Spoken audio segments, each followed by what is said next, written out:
5 seconds of flight time. 5 seconds of mathematics so precise they border on prophecy.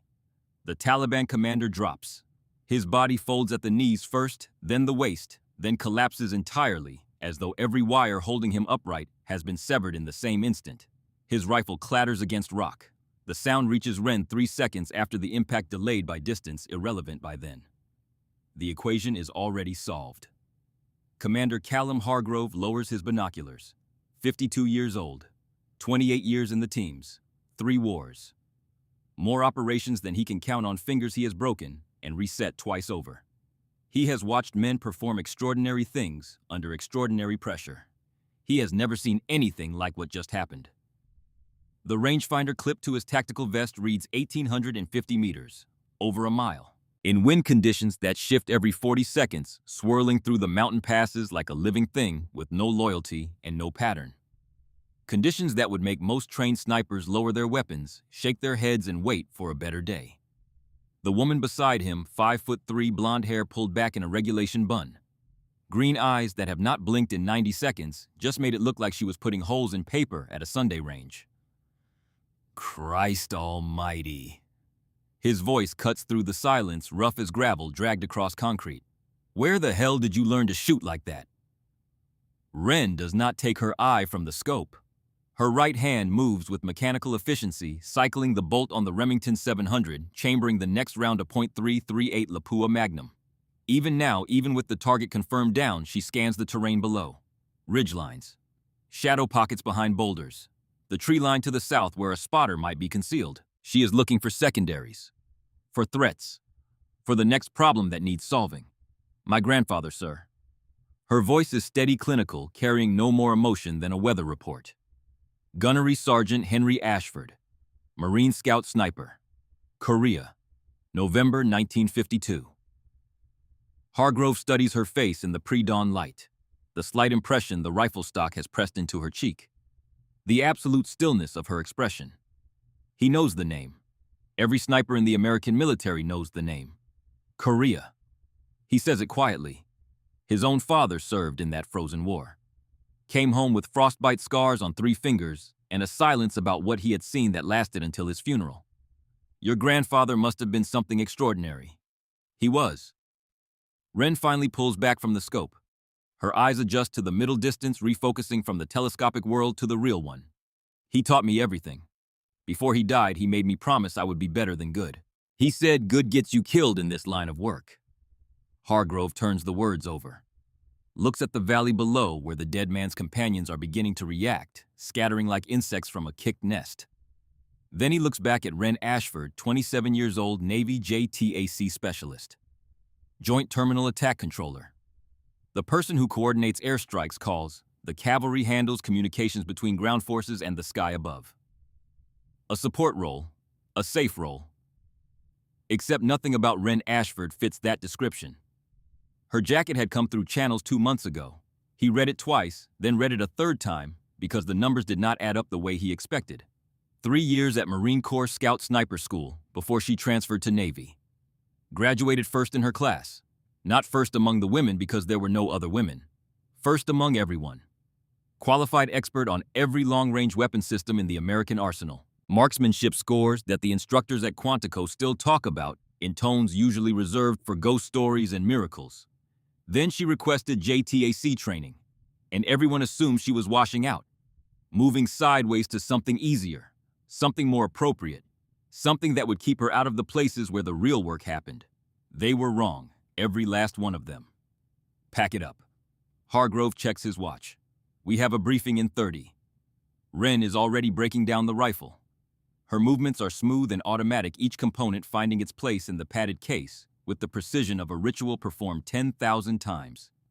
The Remington 700 disappears into its case like a secret being locked away. She zips it closed, slings it over her shoulder, and stands. Hargrove watches her work and thinks about the mission brief sitting on his desk back at Forward Operating Base Wolverine. Operation Phantom Thunder. A target that has been haunting coalition forces for 18 months. And a shot that every sniper in theater has told him cannot be made. He is beginning to think they were wrong about that too. The summers on the ranch started when she was 6, but the shooting started when she was 8.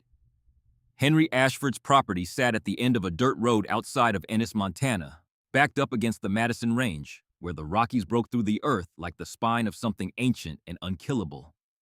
240 acres of grassland timber, and silence so deep you could hear your own blood moving through your veins if you held still long enough. Henry was not a man who told stories. In all the years Wren knew him, all the summers she spent at that ranch between school years, he never once spoke about Korea. Never mentioned the frozen ridges of the Chosin Reservoir or the month-long retreat through enemy territory that killed more Marines than any single engagement since Iwo Jima.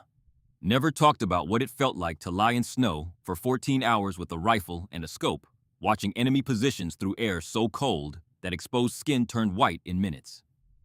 What he did was teach. Every June, when Wren's mother dropped her off at the ranch for the summer, Henry would have the targets already set. Steel plates at distances that started at 200 yards when she was small and pushed outward every year like a tide that only moved in one direction. By the time she was 12, the closest target was 600 yards. By 16, the farthest was past a mile. Shooting is just physics, Wren. He would say it every morning as they walked out to the range, his voice gravelly, from 6 decades of cigarettes, a sound like tires on a dirt road. Wind speed, air density, Coriolis effect, spin drift. You account for every variable. You make the calculation. You commit to the solution. Everything else is just noise. She was 8 years old the first time she fired the Remington 700. The rifle was chambered in .338 Lapua Magnum, a round designed to reach out past a mile with enough energy to end whatever it found there. It was not a weapon built for a child's hands. The stock was too long, the trigger too heavy, the recoil a physical force that no amount of preparation could fully anticipate. The gun kicked. Wren went flat on her back in the grass, the air punched out of her lungs, her ears ringing, the Montana sky spinning overhead in a blur of blue and white. Henry laughed. Not cruel, not mocking. The laughter of a man who had seen this exact moment 100 times and knew it was the first step towards something worth building. He helped her up, brushed the grass off her shoulders, adjusted her stance, widened her feet, pushed her weight forward. Again, he said. She fired again. Did not fall. By age 10, she could group 5 rounds inside a 3-inch circle at 400 yards. By 12, she was outperforming adults at local shooting competitions across Montana and Wyoming. Men who had been hunting elk and mule deer for 30 years, looking sideways at a girl in pigtails who could not yet reach the top shelf of her grandfather's gun safe, but could put a bullet through a playing card at distances that made their scopes useless. By 16, she was making shots that seasoned hunters and retired military snipers called impossible. Not lucky, not flukes. Consistent, repeatable, mathematically precise shots at distances that pushed the envelope of what the weapon and ammunition were designed to achieve. Her grandfather never praised her. Not once. Never said she was gifted or talented or special. What he said, standing beside her in the Montana wind after she hit a target at 1,700 yards for the first time, was a single sentence. Now do it again. That was Henry Ashford. The methodology, the relentlessness, the belief that excellence was not an event, but a practice, and that practice had no finish line. You did not arrive at good enough. You did not celebrate a milestone and then relax. You hit the target, and then you moved it farther. You accounted for every variable, and then you added more variables. You committed to the solution, and when the solution worked, you found a harder problem. What he never taught her, what he kept locked away behind the silence about Korea, was the thing she would not discover until after he was dead. The lesson hidden in a leather journal with a cracked spine and pages the color of old bone. A lesson about the shot you do not take. But that discovery was still years away. An 8-year-old Wren brushing Montana grass off her elbows and reaching for the rifle again did not know it yet. She knew only that the gun made sense to her, that the mathematics were clean and honest, that when you did the work, when you respected the physics, the bullet went exactly where you sent it. Everything else was noise. She enlisted in the Marine Corps 2 weeks after her 20th birthday. Henry drove her to the recruiting office in Bozeman in his truck, a vehicle older than most of the buildings on Main Street. He did not tell her to be careful, did not tell her he was proud. What he said as she stepped out of the truck with her bag over her shoulder was this: shooting is the easy part. The hard part is everything that comes after. Make sure you understand the difference. She did not understand. Not then. She filed the words away in the same place she kept all of Henry's teachings. The quiet vault where knowledge waited until experience gave it meaning. Scout sniper school at Quantico nearly broke her. Not physically. She was stronger than she looked, could ruck 30 miles with a full combat load, and still have enough left to run the obstacle course at the end. Her body was a machine she had spent 20 years conditioning, and it did what she demanded of it without complaint. What nearly broke her was the resistance. The wall of institutional skepticism that met her on day one and never fully retreated. A woman in Scout Sniper School was depending on who you asked a distraction, a liability, a political stunt, or a joke. The instructors did not want her there. Some were open about it. Others expressed their objection through training schedules designed to exhaust through evaluations graded on a curve she could never quite reach, through the particular kind of silence that descends when a group of men decides someone does not belong and lacks the authority to say so directly. They gave her every reason to quit, every opportunity to ring the bell pack. Her bags and transfer somewhere more welcoming, somewhere appropriate. She graduated first in her class. The score was not close. Her final marksmanship evaluation was the highest recorded in the school's history. A record that stood unchallenged because the conditions under which she shot 40-mile-per-hour crosswinds in driving rain at Camp Pendleton had never been replicated. Then, she did something no one expected. She transferred to the Navy, requested Joint Terminal Attack Controller training. JTAC, a support role, a coordinator, someone who called in the fire but never pulled the trigger. The instructors at Quantico assumed she had burned out. The snipers she had trained alongside figured the pressure had finally gotten to her. The institutional narrative wrote itself. A woman tried. A woman could not handle it. A woman moved to something safer. They were wrong. All of them. Wren Ashford did not burn out. She expanded, added capabilities, became something that did not have a clean label in any military personnel file. A sniper who could coordinate airstrikes, a JTAC who could reach out and touch a target at 2,000 meters. A hybrid weapon system wearing combat boots and a regulation haircut. Nobody understood the strategy until she deployed to Afghanistan and started doing both jobs simultaneously. By then, understanding was irrelevant. Results were the only language that mattered, and her results spoke fluently. Henry Ashford died on a Tuesday in March, 3 months before Wren's first deployment. Lung cancer. 60 years of cigarettes finally collecting their debt. She flew home from Norfolk, sat beside his bed in the VA hospital in Bozeman, and held his hand while the machines kept rhythm with the body that had decided to stop. He was lucid at the end, clear-eyed. He asked her to open the footlocker he had shipped from the ranch. Inside was the Remington 700 in its original case, and a leather journal she had never seen before. "Read it," he said. "After," she promised. He closed his eyes. The machine sang their single note, and she held his hand until the warmth left it. She did not open the journal until the night before her first mission in Afghanistan. What she found inside changed everything she thought she knew about her grandfather, about shooting, and about the difference between the easy part and the hard part. But that night was still coming. And first there was a briefing room that smelled like coffee and bad news, and a target that everyone said could not be reached. 72 hours before the dawn shot that made Hargrove question the limits of human capability. The briefing room at Forward Operating Base Wolverine smelled like burned coffee, dried sweat, and the particular kind of tension that fills a space when every person in it knows that bad news is about to be delivered by someone they trust to deliver it honestly. Hargrove stood at the front of the room, arms crossed, watching his team file in. 8 of his best. SEAL Team 5. The men who had been with him through Fallujah, through Ramadi, through operations that would never make it into official reports or history books, or the stories veterans told at reunions. The kind of operations that existed only in classified files, and the nightmares of the people who had executed them.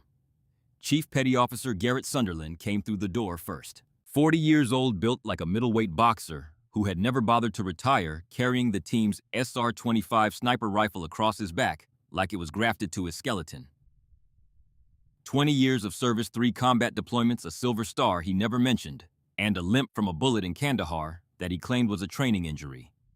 Behind him, the assault element. Hartley the Breacher. Stevens and Martinez automatic weapons. Young Kowalski, the medic who had saved 3 lives in a firefight last month, and still carried the blood-stained tourniquets in his aid bag, because replacing them felt like forgetting. And Wren, slipping in last as she always did. Taking a seat in the back row as she always did. Watching everything with those green eyes that cataloged details the way her grandfather's journal cataloged wind speeds. Missing nothing. Calculating always. Gentleman Hargrove began. Then caught himself as he had trained himself to do over the past 2 months. And Petty Officer Ashford, "We have got a target." The projector hummed to life. A face filled the screen. Middle Eastern man, late 40s, thick beard trimmed to a precise edge, eyes that held the kind of certainty that made him dangerous to everyone within the radius of his conviction. Fareed Nazari, Taliban commander, call sign the Ghost, responsible for 47 coalition deaths over the past 18 months, IEDs on supply routes, ambushes on patrol convoys, coordinated attacks on forward operating bases that demonstrated a level of tactical sophistication that went beyond what the Taliban typically fielded. He is smart, he is careful, and he has been untouchable. Hargrove clicked to the next slide. Satellite imagery appeared. A compound in the Pech Valley stone buildings clustered on a ridgeline like a medieval fortress adapted for modern warfare. Intel confirms he is here. Small security detail. Minimal fortifications. He believes he is safe because of the terrain. He believes the mountains will protect him. Another click. Topographical map, the kind that turned landscape into abstraction-colored lines, representing elevation changes that would destroy the knees and lungs of anyone who tried to cross them on foot. The problem is access. The valley is a kill box. Every approach route is exposed to observation and fire from multiple elevated positions. We cannot get a team close enough for a direct action hit without getting shredded before we are within 2 kilometers of the compound. Sunderland leaned forward in his chair. The leather of his tactical vest creaked. What is the range from feasible overwatch positions 2,800 to 3,200 meters? Hargrove let the number hang in the air. Let it settle into the silence like a stone dropped into deep water. Give or take. Someone in the back of the room whistled low, the sound a man makes when the impossible has just been stated as an operational requirement. Sunderland shook his head slowly. Commander, that is theoretical distance. In perfect conditions, 0 wind stable temperature, known elevation maybe. Maybe a shooter with enough skill and enough luck puts a round on target at that range. But in the Pech Valley wind shear from the mountains, heat mirage off the valley floor, altitude effects on ballistics that change by the hour. His jaw tightened. He was not complaining. He was being honest, which was a different thing entirely. At that range in those conditions, it is a coin flip, not a shot. Maybe I get lucky. Maybe I do not. Maybe Nazari moves at the wrong second, and we have just burned our only chance to take this man off the battlefield. The room went quiet. Every operator understood what Sunderland was saying because every operator had been in situations where the mathematics of combat did not add up, and the only honest answer was no. The longest confirmed sniper kill in military history was 2,400 meters and change made by a British sniper in conditions that approached laboratory perfection. Sunderland was being asked to add another half-mile on top of that in an environment specifically designed by geology and weather to make precision shooting impossible. Commander. Wren's voice, soft but clear, carrying from the back row with the quiet authority of someone who has done the math and arrived at a different answer. Every head turned. She stood up, stepped forward into the cone of light from the projector, her shadow falling across the map of the Pech Valley like a marker being placed on a target. I can make that shot. For a moment, no one spoke. The silence had a texture to it. Disbelief layered over curiosity, layered over the particular institutional skepticism that Wren had been navigating since the first day she picked up a rifle in a room full of men who believed rifles belonged to them. Then Sunderland laughed. Not cruel, incredulous. The laugh of a professional confronting a claim that violated everything his experience had taught him to be true. Ashford, no disrespect, but this is not the qualification range. This is not controlled conditions with known distances and predictable wind. This is combat. Real targets. Real consequences. I know what it is, Chief. Wren's eyes did not leave Hargrove's. Her voice did not rise, did not sharpen. Remained exactly as steady as the hands that had cycled that bolt an hour ago. My grandfather's confirmed record was 2,286 meters. Korea. Winter of 1952. Enemy machine gun nest on a ridge line above the Chosin Reservoir. First shot at that distance in Marine Corps history. She let that settle. I have exceeded that distance multiple times, in conditions that would make the Peck Valley look like a training exercise. Hargrove studied her, looking for the tells that separated confidence from arrogance. The micro-expressions that revealed whether a person was selling something they could deliver or something they wished they could. He found nothing. Her face was as calm as the surface of a lake on a windless morning. You are serious. Yes, sir. You understand what you are volunteering for. If you miss Nazari disappears. We lose him for months, maybe years. Hundreds more soldiers die while we try to find him again. The weight of every single one of those deaths sits on your shoulders. I understand, Commander. Ren's voice carried the weight of that understanding without bending under it. I also understand that Chief Sunderland just told you he cannot guarantee the shot. I can. Sunderland stood up, 6 inches taller than Ren, twice her weight. The SR-25 still on his back like a statement about who belonged in this conversation and who was visiting. Commander, I need to speak with you privately. Whatever you need to say, Chief. Say it here. Sir, she has never done this in combat. She is support personnel, a JTAC. We need someone who... what? Ren cut in. The words were not loud, but they occupied the entire room. Who has more experience missing? The temperature in the briefing room dropped 10 degrees. Sunderland's face went through 3 emotions in rapid succession, the last of which was something he did not expect to feel. Respect. Hargrove held up a hand before the exchange could escalate. Ashford, you have got sand. I will give you that. But Chief Sunderland is right about one thing. Combat is different from the range. Pressure changes everything. So here is what we are going to do. Tomorrow morning, 0600, long-range qualification course, 2,400 meters. Combat conditions as close as we can simulate. You make that shot, we will talk. Ren nodded once. Yes, sir. Dismissed. That night in the plywood box that passed for quarters at FOB Wolverine, Ren sat on her cot with her grandfather's journal in her lap.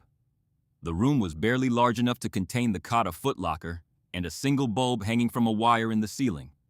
The light it cast was yellow and insufficient, turning everything the color of old photographs. Outside the base hummed with the machinery of war. Generators, radio chatter, the distant thud of helicopter rotors moving supplies between positions. Inside, silence. The journal was bound in leather that had been worn soft by decades of handling. The pages were yellowed at the edges, filled with Henry Ashford's handwriting. Cramped precise, the penmanship of a man who treated every written word with the same economy he applied to every spoken one. No waste, no decoration, just information. Ren opened it carefully. The spine cracked like old bones settling. Gunnery Sergeant Henry Ashford. Personal log. Korea, 1952. The early entries were sparse. Clinical.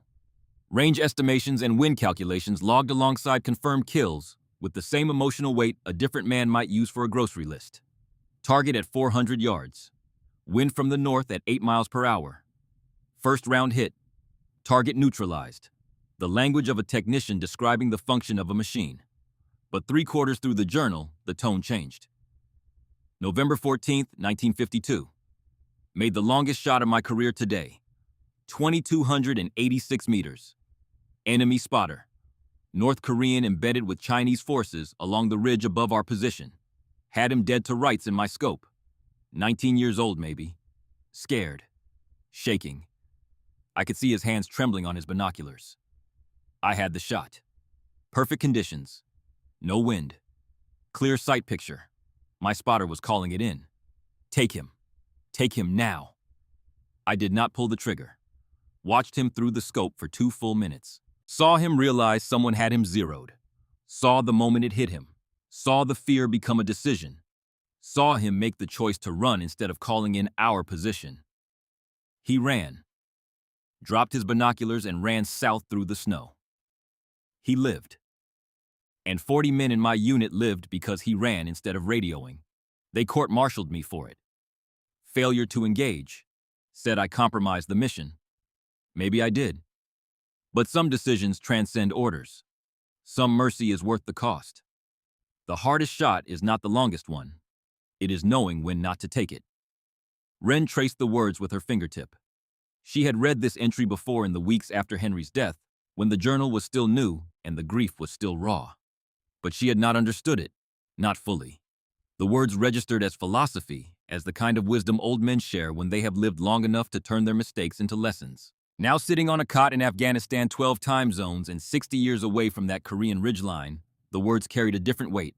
Henry had been a man capable of killing at distances that defined the outer edge of possibility, and his most important moment, the one he chose to record in detail when every other kill was a single line, was the moment he chose not to kill.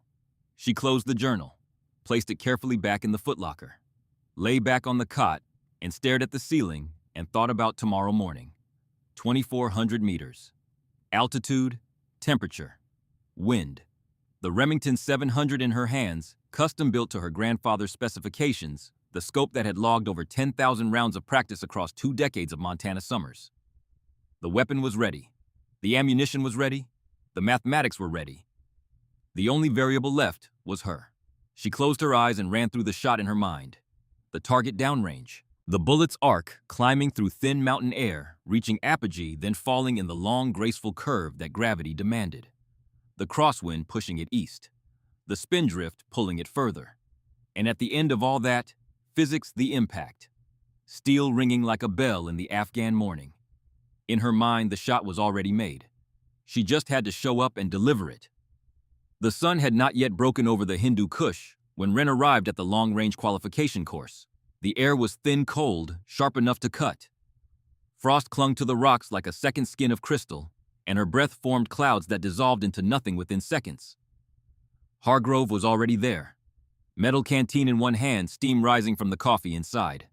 Sunderland stood beside him, arms crossed, face arranged into an expression that gave away nothing. 4 other operators had come to watch. Word had traveled through the base the way all extraordinary claims traveled through small communities of professionals. Fast, with skepticism attached. Ashford. Hargrove's breath formed clouds. Your weapon. Wren unzipped the rifle case. The Remington 700 gleamed in the pre-dawn light.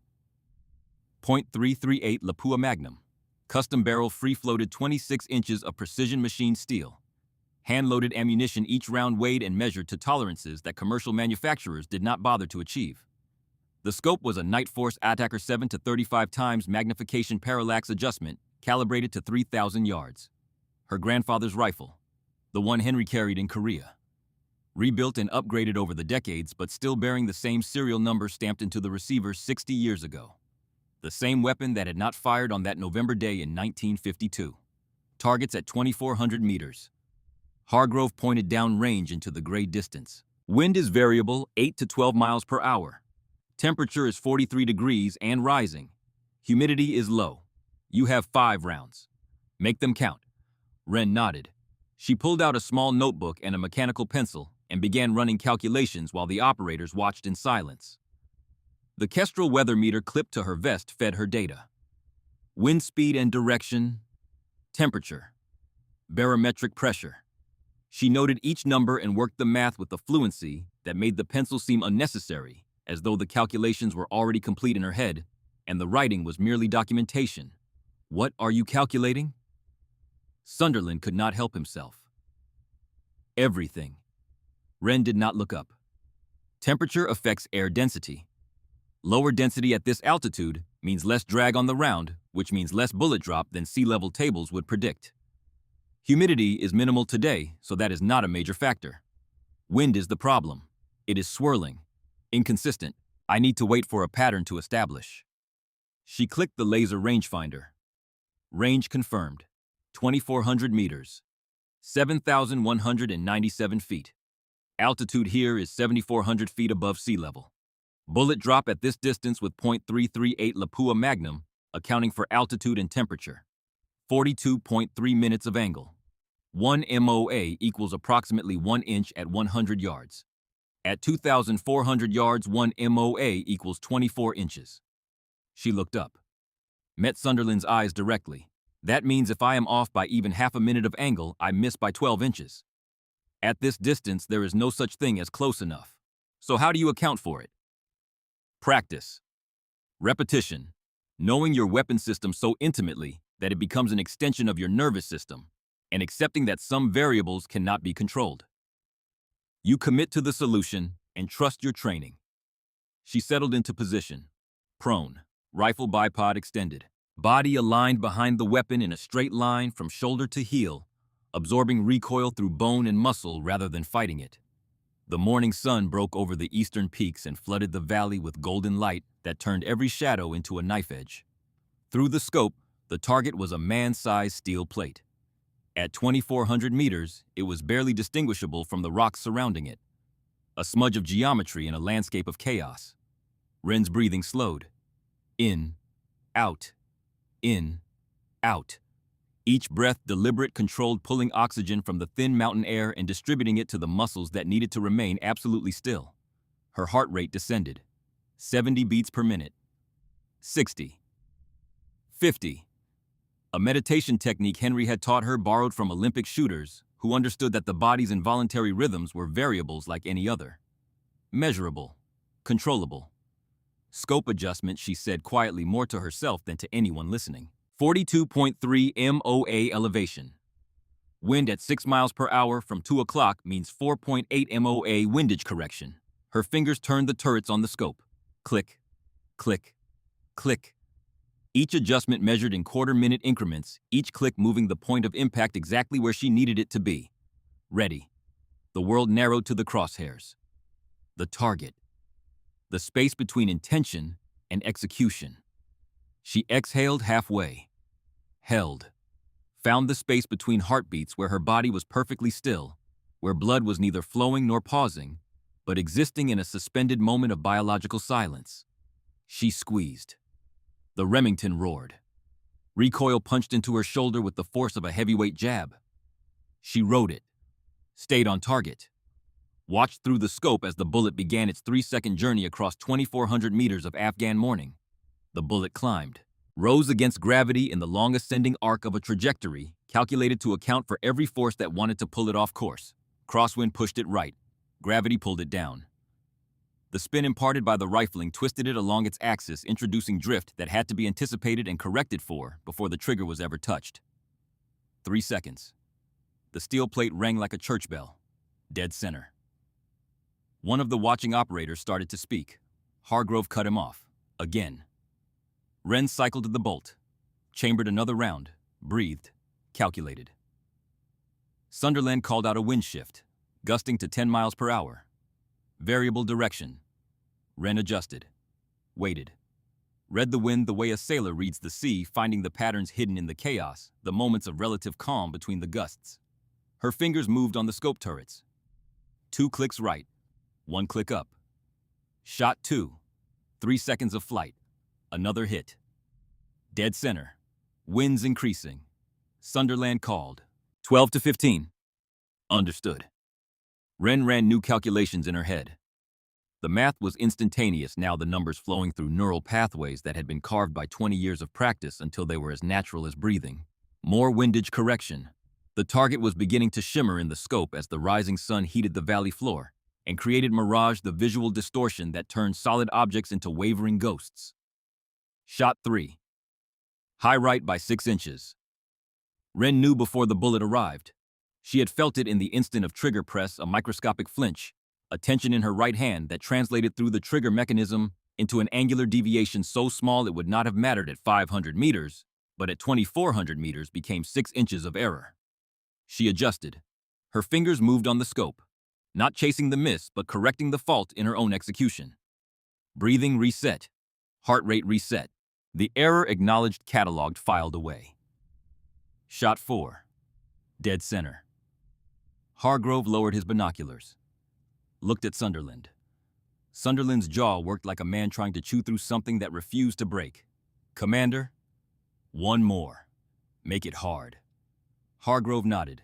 Ashford, hold position. We are moving the target. 2 operators jogged downrange. They repositioned the steel plate, setting it at a 45-degree angle, partially concealed behind a formation of boulders. A harder target, reduced visible surface area, less margin for error. When they returned, Hargrove checked the rangefinder. Range is now 2450 meters. Winds gusting to 18 miles per hour. Target is at 45 degrees. You have 1 round left. Wren pulled back from the scope, blinked, cleared her vision, picked up the Kestrel. New calculations required. New variables. The angled target meant a reduced strike zone. The wind was worse now, swirling through the valley in patterns that defied prediction. 18 miles per hour with gusts that could spike higher without warning. 90 seconds of calculation. Her pencil moved across the notebook, numbers flowing in sequences that built upon each other like the movements of a symphony approaching its final measure. This is the shot. She said it quietly to herself. This is the one that matters. She settled back into position, found the target through the scope, barely visible now. A sliver of steel behind rock, catching the morning light at an angle that made it flash and disappear, and flash again as the sun climbed. The wind was chaos. Gusting, dropping, gusting again. She needed a window. A moment where the invisible currents aligned just long enough for a bullet to travel 2,450 meters without being pushed beyond the margin of error. 30 seconds passed. 60. Hargrove shifted his weight. The operators watching from behind exchanged glances. Wren waited. Her grandfather's voice came to her from memory, as clear as if he were lying in the grass beside her, with his spotter scope and his coffee and his silence. Patience is more important than skill. You can be the best shot in the world, but if you take it in the wrong conditions, you miss. Wait for your moment. It will come. 90 seconds. The wind dropped. 5 seconds of relative calm. Maybe less. Wren's finger found the trigger. 3.5 pounds of pressure. The resistance she had trained her hand to recognized the way a pianist recognizes the weight of a key. Exhale. Hold. Between heartbeats, squeeze. The Remington spoke its truth one final time. 4 seconds of flight. The bullet carved through morning air that was almost still climbing its arc, fighting the remnants of wind that tugged at it from the edges of the calm window, and falling toward a target that was barely larger than a dinner plate at this distance. The steel rang. Not dead center, but a hit. Solid. Confirmed. Undeniable. Hargrove lowered his binoculars slowly, turned to Sunderland. Sunderland stared downrange for a long time. When he spoke, his voice had changed. The skepticism was gone. Something else had taken its place. Something that felt like witnessing. Commander. She made every shot except one, in conditions that would have had me packing up my rifle and writing an after-action report explaining why the shot could not be made. And that last one. Angled target. Variable wind. 18 miles per hour. He paused. I would not have taken it. Hargrove waited. So she is better than me. Sunderland looked at Wren, who was still prone, still looking through the scope, still scanning the terrain as though the test were not over. She is better than anyone I have ever seen. Hargrove walked to where Wren lay behind the rifle. Ashford, on your feet. She stood, slung the Remington across her back in a single fluid motion. Tomorrow morning, 0100 hours. We brief the actual operation. Bring that rifle. Bring your grandfather's journal. Bring every piece of knowledge you have about long-range precision shooting. Hargrove's face was carved from granite, but his eyes held something warmer. Something that might have been faith.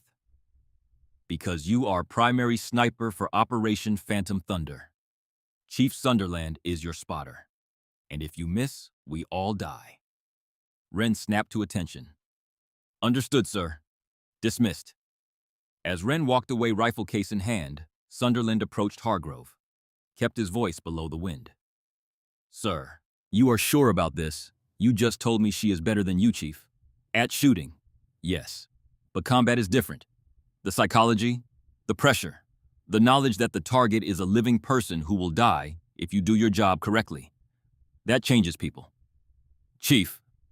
Hargrove turned to face him. I watched her wait 90 seconds for the wind. 90 seconds with 1 round left, the entire operation riding on that single shot, and she waited. Did not force it. Did not try to muscle through conditions that were wrong. She waited for the moment to be right. He let that settle. Most snipers would have fired at 60 seconds, would have told themselves they could beat the wind through skill and willpower, would have missed. She did not. That kind of patience under pressure is not something you teach. It is something you are. And it is exactly what I need on that ridge in the Peck Valley. Sunderland nodded slowly, accepting not the argument but the evidence. What are you not telling me? Commander Hargrove reached inside his jacket, pulled out a manila folder that had been resting against his chest since before dawn, opened it. Inside was a single photograph, grainy, taken from long distance by a surveillance drone or a concealed asset. A man, Caucasian, late 40s, wearing tactical gear that was not standard issue for any recognized military force. Hard face, cold eyes, the bearing of a man who had spent decades in special operations and carried that experience in his posture the way some men carry weapons. This is classified TSSCI, but you need to know what we are really walking into. Sunderland studied the photograph. The face was not familiar, but the bearing was. He had seen that kind of man before. Had been that kind of man. Who is he? Colonel Elias Blackwood, former Delta Force. One of the best snipers this country ever produced. Record confirmed kill at 3,089 meters. Made it in Iraq, 2007. Sunderland's eyebrows rose. I remember hearing about that shot. It was legendary. So what is the problem? The problem. Hargrove's voice dropped to a register that carried no warmth, no flexibility, no room for interpretation. Blackwood went dark in 2009, declared AWOL, then declared dead when we could not find him. Except he is not dead. He is alive, working as a mercenary advisor to the Taliban, training their fighters in counter-sniper operations, teaching them everything we taught him. The pieces connected in Sunderland's mind like tumblers falling in a lock. White Death. The sniper who has killed 15 of ours in the last 18 months. That is Blackwood. Confirmed. 3 days ago. CIA intercepted communications that placed him in the Peck Valley, providing personal security for Nazari. He is training the next generation of Taliban marksmen using American doctrine, American tactics, American methodology. So this operation. Sunderland's voice was quiet. Nazari is secondary. Nazari is bait. Hargrove closed the folder. Nazari is the mission the team knows about. Blackwood is the mission that matters. CIA wants him eliminated. Quietly. No trial, no publicity, no questions about how an American hero turned traitor. Just a bullet from long distance and a body that disappears into the mountains. And you are sending Ashford. Hargrove met Sunderland's eyes. Blackwood was trained by the same doctrine as her grandfather. He studied Henry Ashford's methods obsessively. Spent months at Fort Bragg analyzing every confirmed shot reading, every after-action report, studying every operational detail he could access. He was obsessed with surpassing the Ashford legacy. And when he made that 3,089-meter shot in Iraq, you know what he said. Hargrove paused. He said it was dedicated to the memory of Gunnery Sergeant Henry Ashford. Said he was trying to honor the tradition, to continue the lineage. Sunderland exhaled slowly. And then he took everything he learned and sold it to the enemy. Wren does not know yet. About Blackwood being American, about his connection to her grandfather's legacy, about what this mission really is. But she needs to be the one who takes this shot. Because if anyone can beat Blackwood at his own game, it is the woman who inherited Henry Ashford's gift. Not the imitation, not the student who studied the methods from the outside. The blood, the direct line. When do you tell her tonight? Private briefing. Just her and me. Hargrove turned back toward the base. The sun was climbing now, burning off the frost, turning the mountains from silver to gold. Get some rest, Chief. Tomorrow we start mission prep. And this one is going to get ugly before it is done. That evening, Wren sat in Hargrove's office. The space was barely larger than her quarters. Plywood walls, a metal desk scarred by years of use, a chair that creaked under any weight greater than a child's. A single window looked out onto the base where the last light of day was turning the mountains into silhouettes. Hargrove sat across from her. Between them on the desk, the classified folder. What I am about to tell you does not leave this room. Wren nodded. Open it. She did. Saw the photograph, studied the man's face with the same analytical attention she applied to targets at distance. Hard angles. Cold eyes. The jawline of a man who had stopped caring about other people's opinions decades ago. Colonel Elias Blackwood, Hargrove said. Ring any bells? Former Delta Force. Record holder for longest confirmed kill. 3,089 meters. Iraq, 2007. Why am I showing you this? Because he is our real target, not Nazari. Wren's eyes widened. A fraction. The only crack in her composure since Hargrove had met her. Blackwood is alive. He was declared dead in 2009. I know. Except he is very much alive, working for the other side, advising Taliban forces, teaching them counter-sniper tactics, teaching them how to kill Americans using the methods Americans taught him. He is the one they call White Death. 15 coalition soldiers dead in 18 months because of him. The implications hit Wren with the force of something physical. Not pain, recognition, an American. We are hunting an American traitor who chose to sell his skills to people who used them to kill his former brothers and sisters in arms. Hargrove leaned forward. But there is more. He told her about Blackwood's obsession with Henry Ashford, the months of study, the analysis of every shot, every report, every tactical decision. The 3,089-meter shot, dedicated to her grandfather's memory. He thought he was honoring the legacy, Hargrove said. The tradition. Continuing the lineage your grandfather started. Then he took everything he learned, everything your grandfather's work taught him, and he sold it for money. For pride. For the chance to prove he could surpass the legend. Why me? Because Blackwood believes he is the heir to your grandfather's legacy. He believes he surpassed it. But you? Hargrove pointed at her. You are the real heir. Blood, training, dedication. And if anyone is going to beat Blackwood at his own game, it needs to be an Ashford. Wren closed the folder slowly. What are the rules of engagement lethal force authorized? No warning, no attempt at capture. Elimination, pure and simple. Hargrove paused, watched her face. I need to know if you can do this, Ashford. Killing Taliban fighters is one thing. Killing an American, even a traitor, is different. That is a line that once you cross, you do not come back from. Wren thought about the journal, about the entry dated November 14, 1952, about mercy and legacy, and the shot that defined her grandfather more than any record he ever set. Sir, my grandfather spared an enemy because he saw something worth saving. A scared 19-year-old kid who made the choice to run instead of fight. There was humanity in that moment. A life that still had the chance to become something other than what war had made it. She met Hargrove's eyes. Elias Blackwood is not that kid.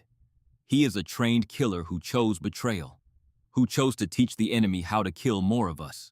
There is nothing worth saving there. No mercy that would not cost American lives. So you can make this shot. I can make any shot you need me to make, sir. She stood.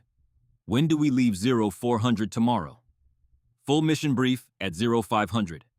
Insertion at 23:15. Wren turned to leave, paused at the door. Commander, why did you not tell me this during the open briefing? Hargrove was quiet for a moment. Because the moment the team knows we are hunting an American, everything changes. They start second-guessing, start wondering if there is another way. Politics and ethics and moral complexity get in the way of what needs to be done. He looked at her steadily. But you needed to know.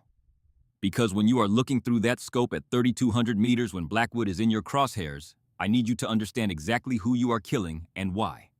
No hesitation. No doubt. Just the math and the mission and the trigger. I understand, sir. Good. Dismissed. Get some rest. She did not rest. She could not. Instead, she spent the night preparing her gear with the methodical precision of a surgeon laying out instruments before an operation. Each piece of equipment checked, rechecked, tested. The Remington 700 was field-stripped, cleaned with solvents that smelled like her grandfather's workshop, reassembled with fingers that knew every component by touch. Every round of ammunition inspected, weighed on a portable scale, measured with calipers. The Kestrel weather meter was calibrated against known conditions.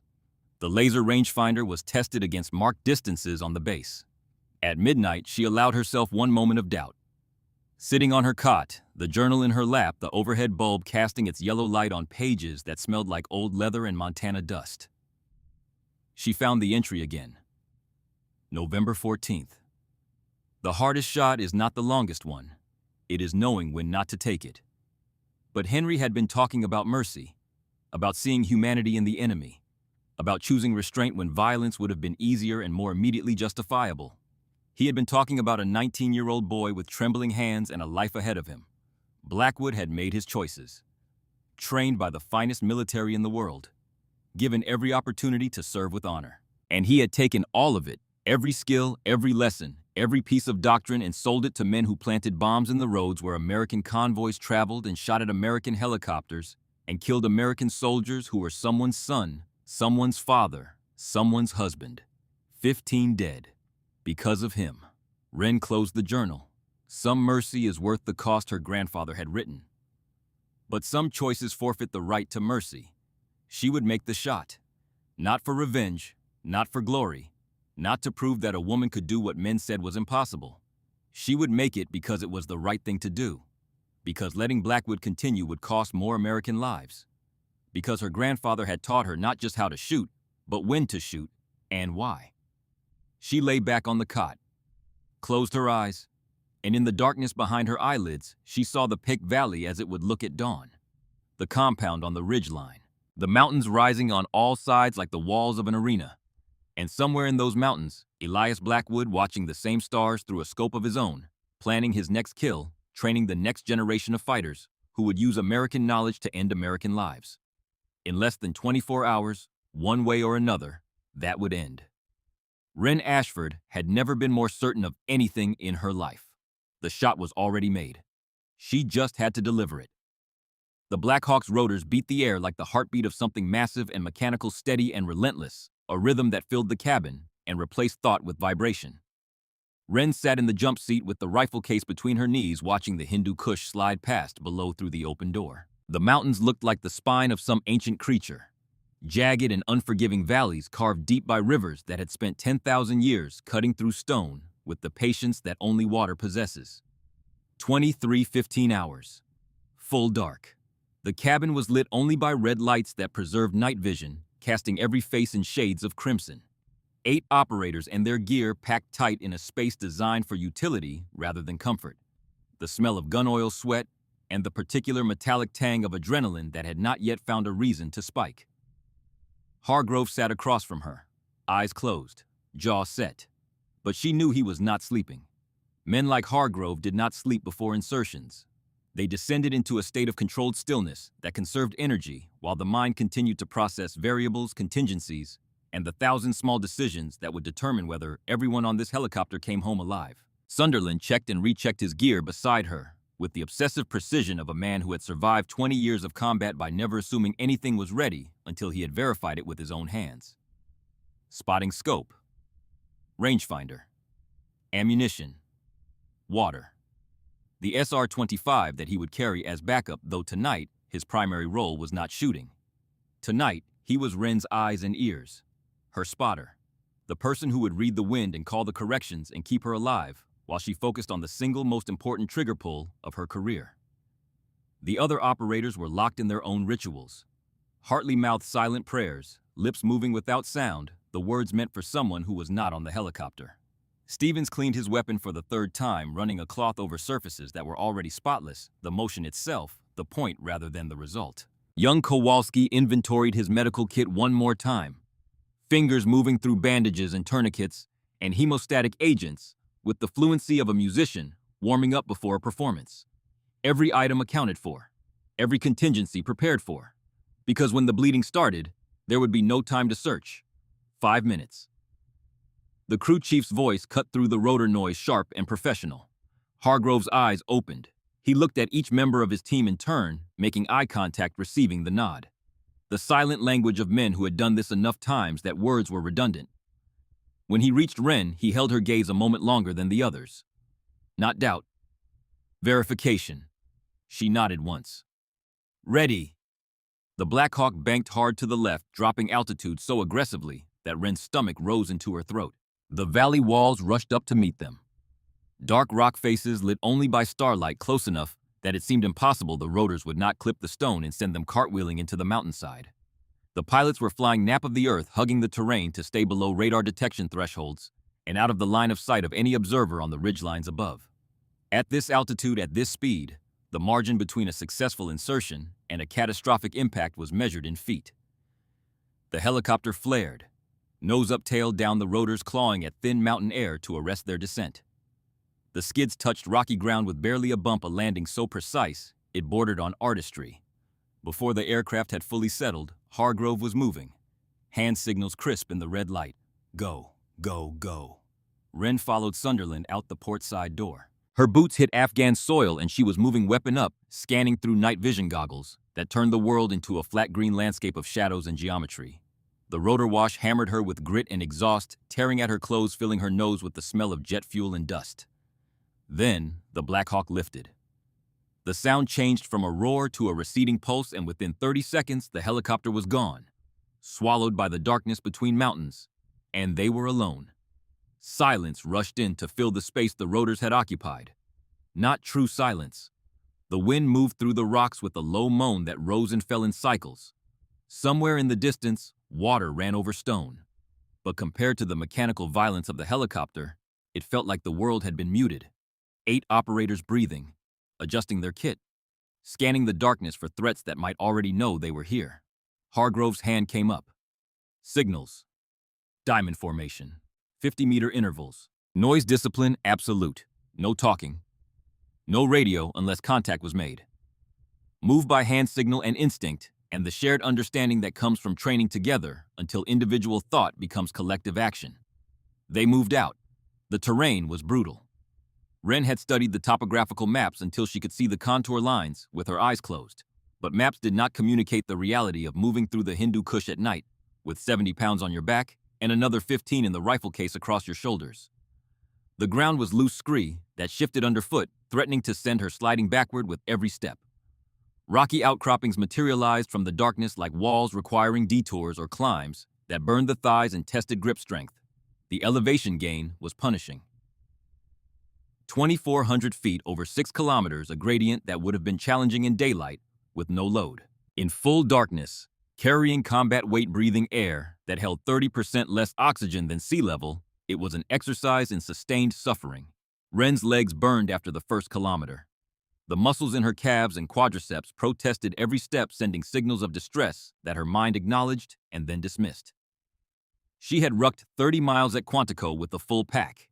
She had completed the Scout Sniper School endurance course in conditions that put 2 male candidates in the hospital. Pain was a variable. You acknowledged it, adjusted for it, and continued.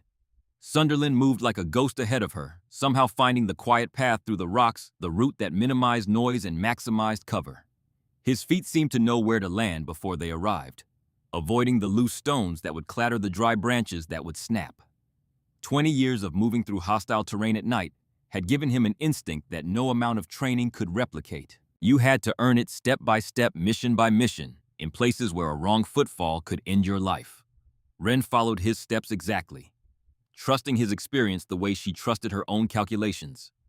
Behind her, Hartley maintained interval weapon at low ready, covering their rear with the casual alertness of a man who had been shot at enough times to know that danger preferred to arrive from the direction you were not watching.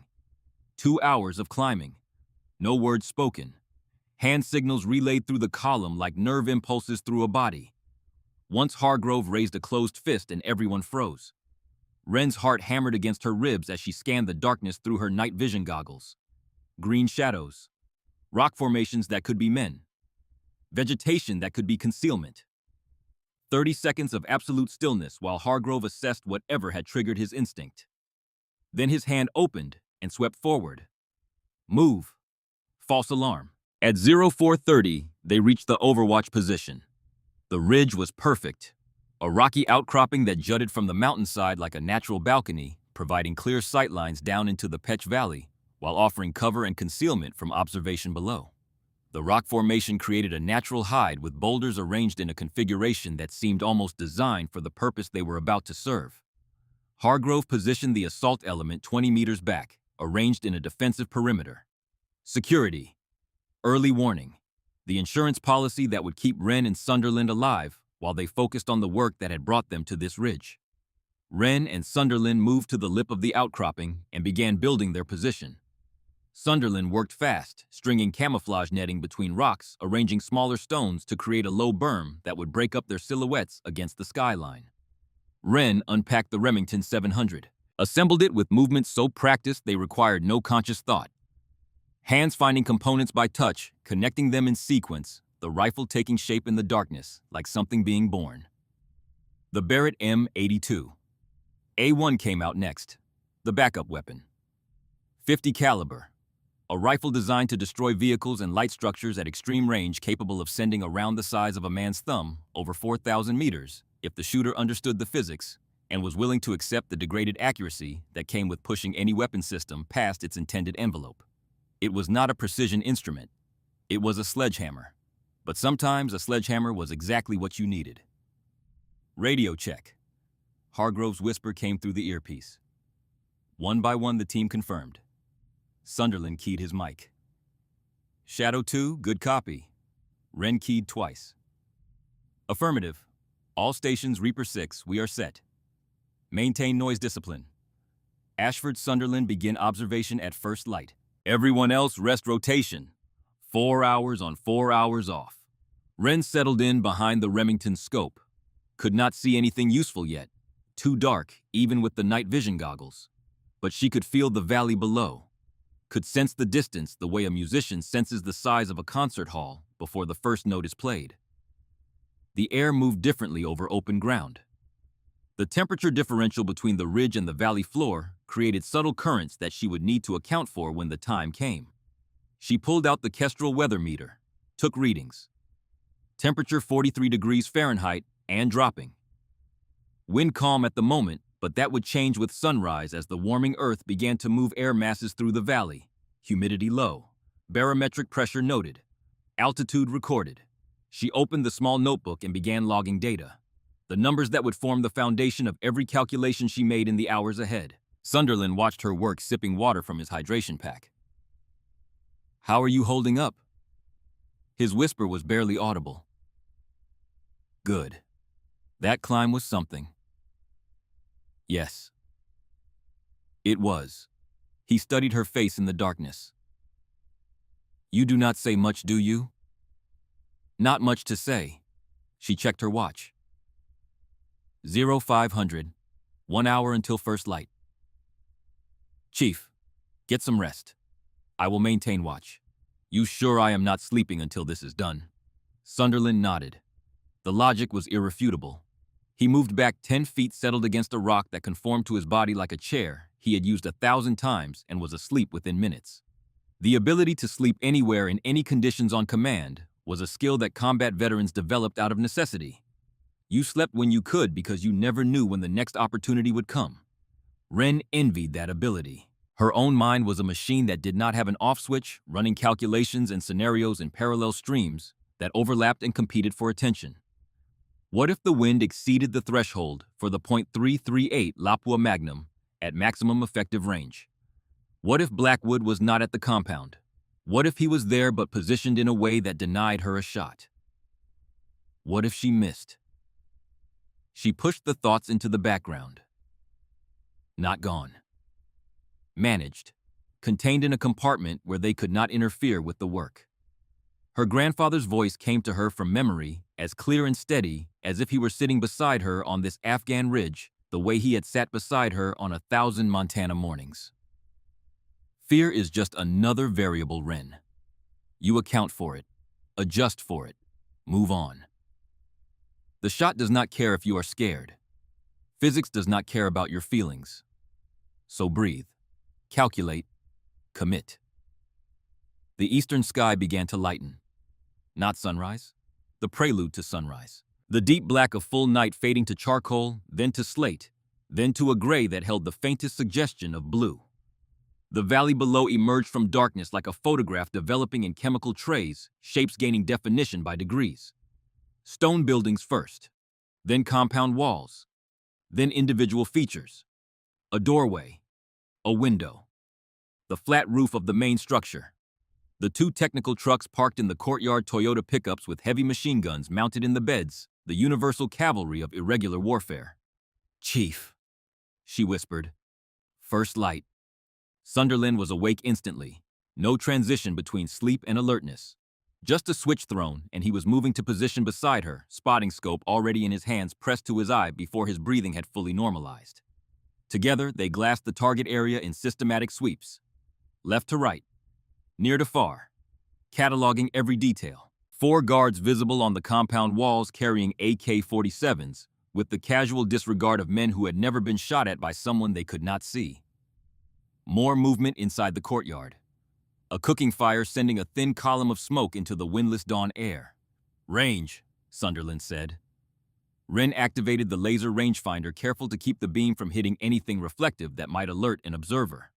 2847 meters. 8,541 feet. Wind. She checked the Kestrel. 6 miles per hour. Variable direction shifting between 2 o'clock and 3 o'clock. Temperature 51 degrees Fahrenheit and rising as the sun began to warm the valley floor. Sunderland made notes in his own book. Okay, we are looking at significant heat mirage developing within 2 hours. Temperature differential between our position and the valley floor is going to create thermal distortion that will degrade the sight picture badly. Morning window is our best opportunity, after the light is good enough to see clearly and before the heat turns the air into soup. Wren nodded. She had already calculated this. The window would open in approximately 30 minutes and remain viable for perhaps 90 minutes after that. Then the mirage would close it until late afternoon, when the temperatures began to equalize again. They had one chance. Movement, Sunderland said. 2nd floor balcony. Wren swung the Remington onto target. Through the Night Force scope at 35 times magnification, a man materialized on the balcony of the compound's main building. Middle-aged. Thick beard trimmed to a precise edge, traditional Afghan clothing loose and layered. He was holding a small cup, bringing it to his lips, drinking what was almost certainly tea. His movements were unhurried, the movements of a man who believed he was safe, who believed the mountains that surrounded him were a fortress that no enemy could penetrate. That is him, Wren breathed. That is Nazari. Confirm. Target identified. Primary objective. Sunderland keyed his radio. Reaper 6 Shadow 2. Primary target spotted. 2nd floor balcony. Compound main building. Hargrove's voice came back. Calm. Controlled. The voice of a man who had received 100 reports like this and understood that the information was only the beginning. Copy Shadow 2. Stand by. We are looking for White Death. Do not engage primary until secondary is located. Wren shifted her scan. Pulled back from Nazari. Began sweeping the terrain with the methodical patience of someone who understood that what she was looking for would not be obvious. Blackwood was a professional. 20 years of special operations. He would not be standing on a rooftop drinking tea. He would be invisible, buried in the landscape, occupying a position that looked like nothing until you understood exactly what you were looking at. She checked the obvious positions first, the facing ridgelines that offered direct sightlines to the compound, the high ground to the north and south. The terrain features that any sniper would evaluate as potential overwatch positions. Blackwood would know these were obvious. He would know that the first thing an opposing sniper would do was check the textbook locations. He would be somewhere else, somewhere unexpected. The thought connected to something deeper, a pattern she recognized not from training manuals, but from memory, from the journal. Chief.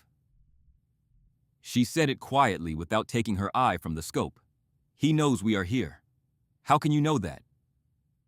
Because this is what I would do. Set up the primary target as bait. Let the enemy sniper team infiltrate and establish position. Wait for them to commit. Then take them from an angle they did not anticipate. Wren's eyes never stopped moving, scanning, searching. It is what my grandfather taught. Blackwood studied my grandfather's methods. This is one of them. Sunderland went very still beside her, the implications settling into his understanding like cold water into dry ground. Are you saying we are in his trap? I am saying he is good enough to predict where we would set up Overwatch, and he is patient enough to wait for us to commit before he reveals himself. Sunderland keyed the radio, Reaper 6 Shadow 2. Ashford advises possible counter-sniper trap. Recommend relocating to alternate position. Static crackled. Then Hargrove. Negative Shadow 2. Too exposed to move in daylight. We stay put. Find Blackwood before he finds us. Wren expanded her scanning pattern. Not just the obvious positions now, the unlikely ones. The angles that would require a shooter to accept suboptimal conditions in exchange for concealment. The positions that sacrificed range for surprise. Where would she set up if she were defending this compound against a sniper team that she knew was coming? The answer was not in the high ground. It was in the space between. The transitional terrain where ridgelines met valley floor, where rock formations created natural hides at distances that most snipers would overlook because they were scanning farther out. The sun crested the mountains. Golden light flooded the valley in a wave that transformed everything it touched. Shadows became knife-edged. Every rock and ridge stood out in sharp relief. The world gained a dimension it had lacked in the pre-dawn gray. And then she saw it. Contact. Her voice was barely a whisper. Adjacent ridge. 11 o'clock. 3,100 meters. Sunderland swung his spotting scope. I do not see anything. Watch for sunglint. He has a scope, and the angle of the morning light is catching it. 3 seconds passed. 5. A flash. Brief. A fraction of a second. Sunlight catching glass at precisely the angle needed to send a reflection back toward their position. A mistake that even the best sniper in the world could not prevent when the sun rose at the wrong angle relative to your position. I see him, Sunderland breathed. Lord Almighty, that is a hell of a position. How did you know where to look? It is where my grandfather would have chosen. Wren was already running calculations. New range. Different angle. The wind patterns between the ridges would be affected by cross-valley currents that created turbulence in ways that were difficult to predict and nearly impossible to account for with precision. Range to secondary target, 3,112 meters, 9,336 feet. The numbers cascaded through her mind. Longer range meant more bullet drop. More time in flight meant more exposure to wind drift. More variables meant more opportunities for error. The .338 Lapua Magnum could reach that distance, but accuracy at this range was measured in probabilities rather than certainties. I have the shot, she said. Difficult, but achievable. Sunderland keyed his radio. Reaper 6, Shadow 2. Secondary target acquired. Adjacent ridge. Range 3112. Ashford has the shot. Can she take it? Sunderland looked at Wren. She looked back. Her face was carved from the same stone as the mountains around them. Utterly calm. The calm of a person who has already done the math and accepted the answer. Affirmative. She has it. Stand by. I am going to coordinate with the transmission severed. Not static. Not interference. Silence. The specific silence that follows the arrival of something fast and violent. Then the sound reached them. A flat crack that echoed across the valley walls, bouncing between rock faces, multiplying, distorting. The unmistakable report of a high-powered rifle fired at distance. Contact. Someone yelled from the perimeter. Hargrove's voice. Sniper fire. Everyone down. Wren's heart rate spiked. She shifted her aim, sweeping the scope across the ridge where she had spotted Blackwood. But the position was empty. The glint was gone. He had fired and moved. One shot, one displacement. The fundamental doctrine of every trained sniper in the world. Never fire twice from the same position. Shadow 2, Reaper 6, report. One round fired at the command element. Hargrove's voice was steady, but carried an edge that had not been there 30 seconds ago. Missed by maybe 18 inches. Blackwood is mobile. We have lost visual on his position. Wren scanned the terrain. Where would he go? Where would she go? The answer came with the speed of instinct built on 2 decades of studying the same discipline Blackwood had studied. Closer. He would move closer. Close enough that the next shot would not miss. Chief, he is relocating to improve his angle on the command element. He will cut the range by 500 to 800 meters.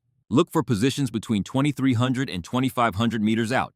Intermediate terrain with cover and a clear sightline to Hargrove's position. Sunderland swept the valley with his scope. Methodical. Systematic. Covering the ground in sectors the way they had been trained. There. 10 o'clock. Lower ridge. Movement. Wren shifted. Caught a glimpse of something. Fabric. Or the matte finish of a rifle stock catching light at the wrong angle. A fragment of visual information that was there for less than a second before it dissolved into the landscape. I do not have a clear shot. He is moving position to position, never exposing himself for more than a moment. He is playing this smart. Another crack echoed across the valley, this one closer. A round struck rock 15 meters to their left, sending stone fragments spiraling through the air. He was probing, testing their position, trying to force a reaction that would confirm exactly where they were. Sunderland keyed the radio. Reaper 6 Shadow 2. Blackwood is closing range. Estimate 2,400 meters from current position. We are taking probing fire. No clear shot on secondary. Copy that. We are engaging hostile fighters in the compound, taking fire from multiple positions. Taliban forces moving in from 3 approaches. Situation is deteriorating. The sound of gunfire swelled from below. The sharp, distinctive bark of M4 carbines. The deeper, slower thud of AK-47 rounds. The heavy, rhythmic hammer of an M249 squad automatic weapon laying down suppressive fire. The Taliban fighters had been waiting, positioned in advance to ambush the American team the moment they committed to the engagement. Blackwood had orchestrated this perfectly. The compound was not just a target. It was a kill box, and they were inside it. Chief, check your right cargo pocket. Sunderland frowned, his attention pulled from the spotting scope by the specificity of the request. What? Just check it. He reached down. His hand found the pocket. His fingers closed around something that should not have been there. He pulled it out. A device, small, black, a satellite phone, Chinese manufacture. Definitely not United States military issue. Not part of any standard equipment loadout. Not something that any member of SEAL Team 5 would carry into an operation. Sunderland's face went pale beneath the tan that 20 years of outdoor operations had baked into his skin. What the hell is this? That is how Blackwood knew we were coming. Wren's voice was level. Clinical. The voice of someone stating a mathematical proof rather than an accusation. Someone planted that phone on you. It has been transmitting our position. I did not put this here. I have never seen this device. I would never. I know. Wren cut him off. Not harshly, with certainty. If you were working with Blackwood, you would have let me take that shot at him when I had the chance. You would have let me expose my position and let him kill me. You did not. You covered me. You called the sighting. Whoever planted that phone wants us doubting each other, wants us fighting among ourselves instead of fighting him. She keyed the radio. Commander, we have a problem. Chief Sunderland has a satellite phone in his cargo pocket that is not part of our standard kit. Chinese manufacture. Someone has been feeding Blackwood our operational information. The mole is at FOB Wolverine. Someone with access to our mission planning planted this device during final gear check. Hargrove's voice came back. Hard as iron striking iron. Sunderland, you want to explain that, sir? I do not know how it got there. I did not put it in my pocket. I have never seen it before this moment. I would never compromise this team. We will sort this out later. Right now we have bigger problems. Blackwood is still active and we are taking fire from 3 directions. Ashford, can you engage the secondary target? Wren scanned desperately. Blackwood was out there, moving through the intermediate terrain with the fluid efficiency of a man who had been doing this for 2 decades. Every second he remained active, her team was in danger. Every moment she spent searching was a moment he could use to set up a shot that would kill Hargrove or Sunderland or any of the operators in the perimeter below. Negative on clear shot. He is too well concealed and too mobile. Then make him reveal himself. Hargrove's voice carried something new, an edge of command authority that left no room for discussion or debate. Shadow 2, Reaper 6. Mission is compromised. Extraction birds are 40 minutes out. Hold position. Stay alive. 40 minutes. In combat where the average firefight lasted between 3 and 5 minutes, and the difference between survival and death was measured in seconds. 40 minutes was an eternity. Wren's mind raced through the tactical situation, pinned down by a hostile sniper who knew exactly where they were. Under fire from Taliban fighters attacking from 3 directions. Ammunition finite. Extraction distant. Every option that began with defense ended with the same calculation. They could survive 40 minutes. Probably. But Blackwood would use that time to either kill them or escape. Either outcome was unacceptable. Chief. She said it quietly. That phone. Check the call log. Sunderland activated the device. His fingers shook slightly as he navigated the interface. There is one number. Outgoing calls only. Last transmission was... He checked his watch, calculated. 20 minutes before we inserted. Grid coordinates were sent. The cold that moved through Ren's body had nothing to do with the mountain air. Someone at FOB Wolverine had betrayed them. Someone who had access to the classified mission planning. Someone who knew the insertion coordinates, the timing, the target, the team composition. Someone in the small circle of people who had been trusted with the details of Operation Phantom Thunder. Commander, whoever planted this phone is back at base. Someone with access to our mission planning. Someone who knew our landing zone coordinates and our timeline. Copy that. Hargrove's controlled fury was audible even through the radio's compression. We will deal with the traitor. Right now, I need that sniper neutralized. Ren went back to scanning, but her mind was no longer only on Blackwood. It was working the larger problem. The tactical equation that connected a satellite phone in Sunderland's pocket to a sniper on a ridge to a traitor at a forward operating base hundreds of miles away. The chain of betrayal that had put her team in a kill box. What would her grandfather do? The answer came not from memory, but from the deep place where Henry's teaching had become part of her own thinking, where his voice and her voice had merged into a single analytical framework that processed combat the way a computer processed code. Change the game. Stop reacting. Start forcing moves. Chief, I need you to trust me. What are you thinking, Nazari? He is still on that balcony, still drinking his tea like there is not a war happening around him. Blackwood is protecting him. That means Blackwood is positioned to cover the compound. His movement pattern, his positioning, everything he has done in the last 10 minutes has been about maintaining a protective envelope around Nazari. So we take the shot at Nazari. Remove Blackwood's primary mission objective. Force him to choose between covering a dead man and engaging us directly. Either way, he has to move. Either way, he reveals his position. The implication was clear, and Sunderland understood it immediately. You are making yourself bait. You are making both of us bait. It is the only way to draw him out. We take Nazari. Blackwood loses the asset he has been protecting for 18 months. His mission fails. He has to engage us or run. If he engages, we see him. If he runs, we have accomplished half the objective and we live to find him another day. And if he shoots you while you are focused on Nazari, then you shoot him. Sunderland looked at her. In the morning light with the valley spread below them and the sound of gunfire echoing off stone walls that had stood for millennia, something passed between them. Not words. Understanding. Chief, I know you did not plant that phone. I know you are not a traitor. So I need you to be my eyes while I am on target. Watch for Blackwood. Call his position the instant he moves. Can you do that? Something in Sunderland's face hardened. The last residue of doubt. The shadow of accusation that had been hanging over him since the phone appeared in his pocket burned away in the heat of a purpose that was larger than suspicion. Yeah, I can do that. Ren keyed the radio. Reaper 6 Shadow 2. We are engaging primary target to draw out secondary. Request cover fire on my mark. Negative Shadow 2. Mission is scrubbed. We are extracting. Sir, if we do not take Blackwood now, he disappears. He crosses into Pakistan. He changes his name, his location, his pattern.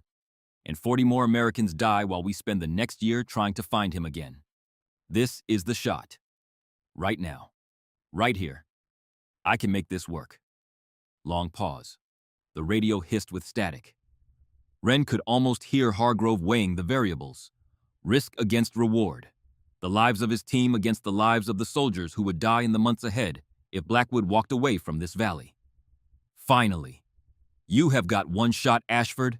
Make it count. All stations cover fire on my mark. Give the sniper team some breathing room. Ren settled behind the Remington 700. Her grandfather's rifle. The weapon that carried a serial number stamped into steel 6 decades ago in a Marine Corps armory. The scope that had watched a 19-year-old North Korean spotter run for his life through the snow of the Chosin Reservoir. She found Nazari in the crosshairs. He was still there, still on the balcony, still holding his tea. Watching the firefight in the valley below with the detached interest of a man observing something that did not concern him personally. A commander who sent others to die and watched from a safe distance. Range 28-47 meters. Wind now 8 miles per hour, shifting to 10. Temperature 73 degrees Fahrenheit and climbing. Heat mirage beginning to distort the image at the edges of the scope's field of view. She ran the calculations. Not on paper, in her head. The numbers flowing through pathways carved by 19 years of practice. Bullet drop at this range accounting for altitude and temperature. 43.7 minutes of angle. Wind drift at current speed and direction. 6.2 MOA right. Coriolis effect at this latitude. 1.1 MOA left. Spin drift. 0.6 MOA right. Total adjustment. 43.7 up. 6.7 right. Her fingers turned the scope turrets. Click. Click. Click. Each adjustment a quarter minute of angle. Each click moving the point of impact by fractions of an inch at this distance. Winds shifting. Sunderland called. Now 12 miles per hour gusting to 15. Wren recalculated. More windage correction needed. The gusts were the problem. Inconsistent. Unpredictable in their timing and intensity. She watched the valley looking for the pattern she knew was there. The way dust moved across the compound floor. The way the smoke from the cooking fire bent and straightened. The way vegetation on the hillside leaned and recovered. Pattern cycling every 7 to 8 minutes. She said, there is a 30-second window when it drops to a steady 10. Next window in approximately 4 minutes. Copy. I will call it when we are in the window. Wren waited, breathing steady, heart rate controlled. In her peripheral vision, she could see Sunderland scanning with the spotting scope, watching for Blackwood ready to call out if the enemy sniper revealed himself. Below the firefight intensified. Hargrove had ordered covering fire. The M249 hammered the air in long, sustained bursts. Tracer rounds arced across the valley in orange streaks. The sharp crack of M4s mixed with the deeper thud of AK-47s in a symphony of violence that filled the valley from wall to wall. 3 minutes. Sunderland's voice was calm, professional. Wren found the place her grandfather had taught her. The quiet center where everything that was not the shot fell away. Where the war, and the fear, and the cold, and the aching muscles, and the sound of men trying to kill each other became distant and irrelevant. Where only the crosshairs existed. The target. The trigger. The mathematics. 2 minutes. Wind starting to drop. Through the scope, Nazari set down his teacup. Stood up. Started to turn toward the doorway that led inside. He is moving, Wren said. 1 minute. Stay on him. Nazari paused, pulled a cell phone from his robes, made a call, gestured with his free hand. He was right there, perfectly positioned in the crosshairs. But if he stepped through that doorway, if he disappeared inside the building, the shot was gone, and with it any chance of drawing Blackwood into the open. 30 seconds. Winds at 12. Dropping. 10, 9, 8. Settling into the window. Window is open. Send it. Nazari stood on the balcony phone pressed to his ear, free hand cutting the air in sharp gestures. Unaware. Alive. Animated with the energy of a man conducting business. Wren exhaled halfway. Held. Her heart beat once, twice. In the space between beats in the fraction of a second where her body achieved absolute stillness, she squeezed the trigger. The Remington roared. Recoil hammered into her shoulder, and she rode it staying on target, keeping her eye pressed to the scope. Through the glass, she watched the bullet's journey in her mind. 3 seconds of flight. The round climbing its arc through air that was almost still pushed by the remnants of wind that tugged at it from the edges of the calm window, pulled by gravity in the long inevitable descent. Through the scope, she saw Nazari's head snap back. His body crumpled where he stood, folding in on itself with a finality that left no question about the outcome. The phone skittered across the balcony tiles and disappeared over the edge. Hit, Sunderland breathed. Good hit. Primary target is down. Confirmed kill. But Wren was already moving. Hands pushing the Remington aside, reaching for the Barrett M82A1, the .50 caliber beast that had been waiting beside her like a patient animal. Because Nazari was not the mission. Nazari was the key that would unlock the mission. Where is he? Where is Blackwood scanning? Wait. Contact. 11:30. Lower Ridge.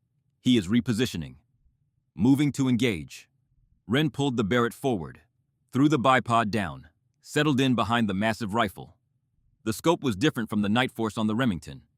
Lower magnification, wider field of view, designed for a weapon that traded surgical precision for devastating terminal effect. She found him. Blackwood, prone position behind a rock formation. Russian-made rifle. Ghillie suit that blended with the terrain so completely that only his movement had given him away. He was setting up for a return shot, adjusting his scope, finding his target, finding her. Range 30-47 meters. Sunderland called. He is setting up on you. You have maybe 10 seconds before he fires. Wren ran calculations at a speed that bypassed conscious thought. The Barrett's ballistics were different from the Remington. Heavier bullet, different velocity profile, different trajectory. But she had fired this weapon hundreds of times. Knew its behavior the way she knew the sound of her own breathing. Bullet drop at this range. 56.8 MOA. Wind drift. 14.2 MOA. Coriolis. Spin drift. The numbers cascading through her mind in a torrent that organized itself into a single solution. No time to wait for perfect conditions. Only time for the solution in front of her. She settled her breathing. Aimed. Trusted her training and her instinct, and 19 years of her grandfather's voice telling her that the math did not lie. She squeezed. The Barrett spoke with a voice like thunder breaking across a valley. The recoil was enormous, pushing her backward, even braced against the bipod. The muzzle brake directed blast sideways in a concussive wave that kicked dust into the air and sent small rocks tumbling from the berm. Through the scope, she saw the impact. Not on Blackwood. On his weapon.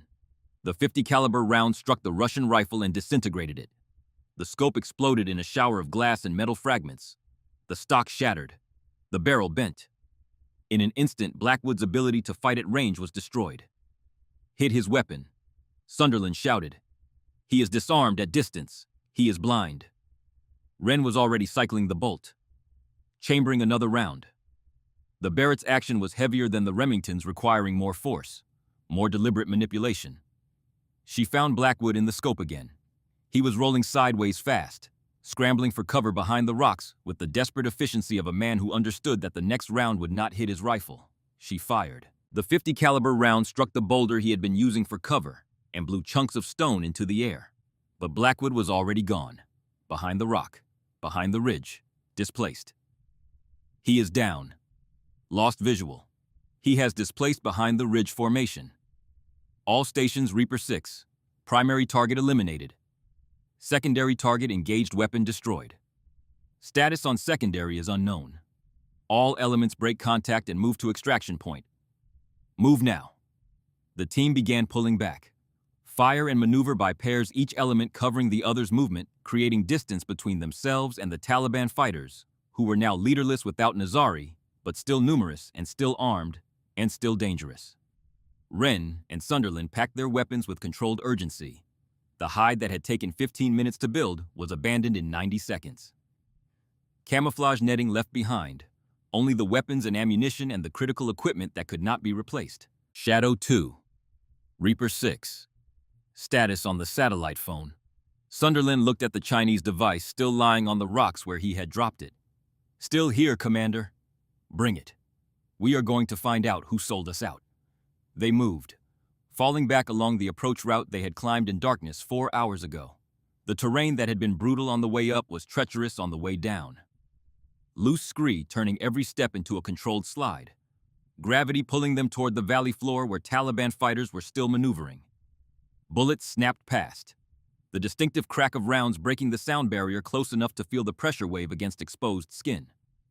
Hartley returned fire with controlled bursts covering the team's movement with the professional economy of a man who understood that ammunition was finite and accuracy mattered more than volume. Wren ran with the rifle case on her back and her sidearm in her hands, scanning for threats, calculating angles and distances even as her legs burned and her lungs heaved in the thin mountain air.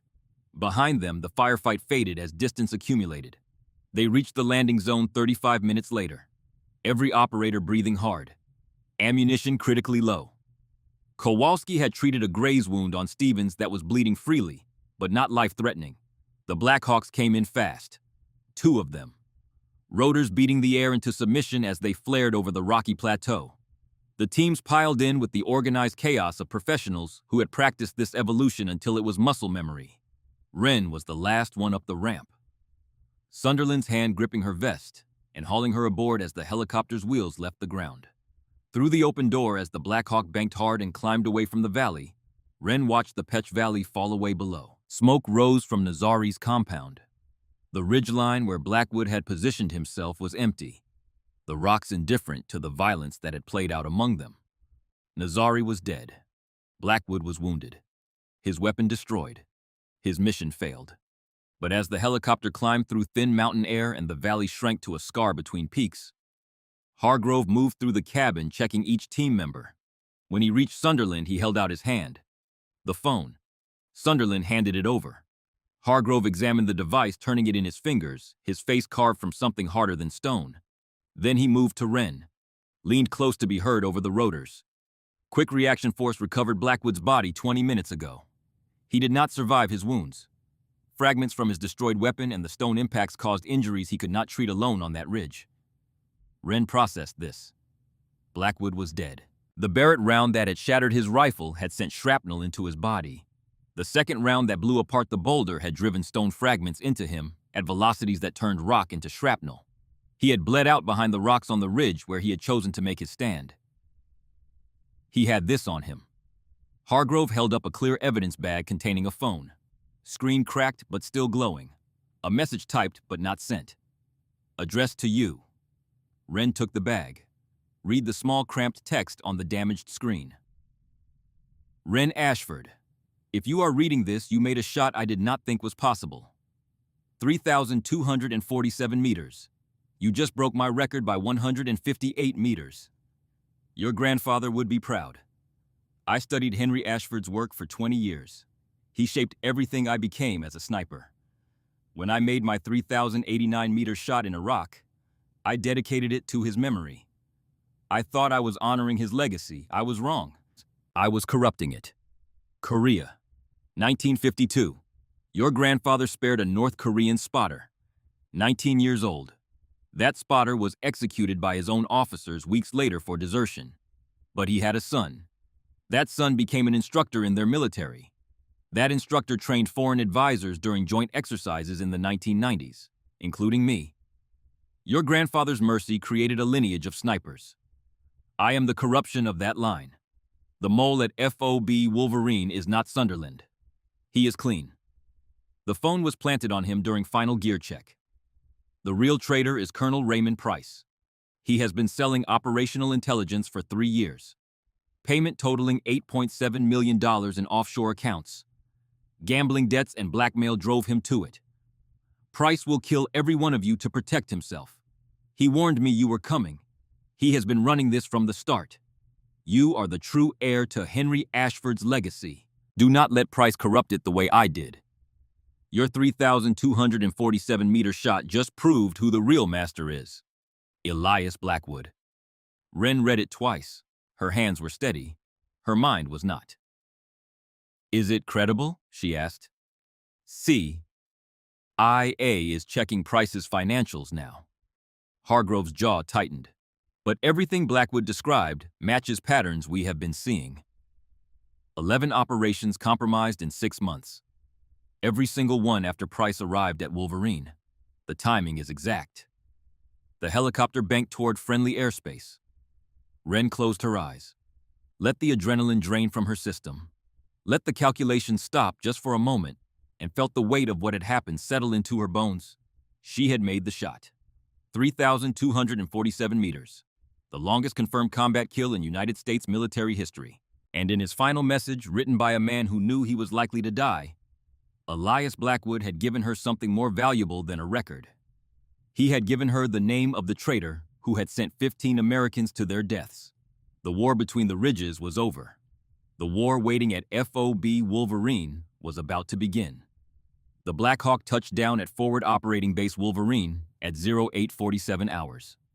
Wren's boots hit the tarmac and her legs nearly buckled the adrenaline crash, and the altitude and the hours of sustained physical effort conspiring to remind her body that it was made of muscle and bone, rather than mathematics and willpower.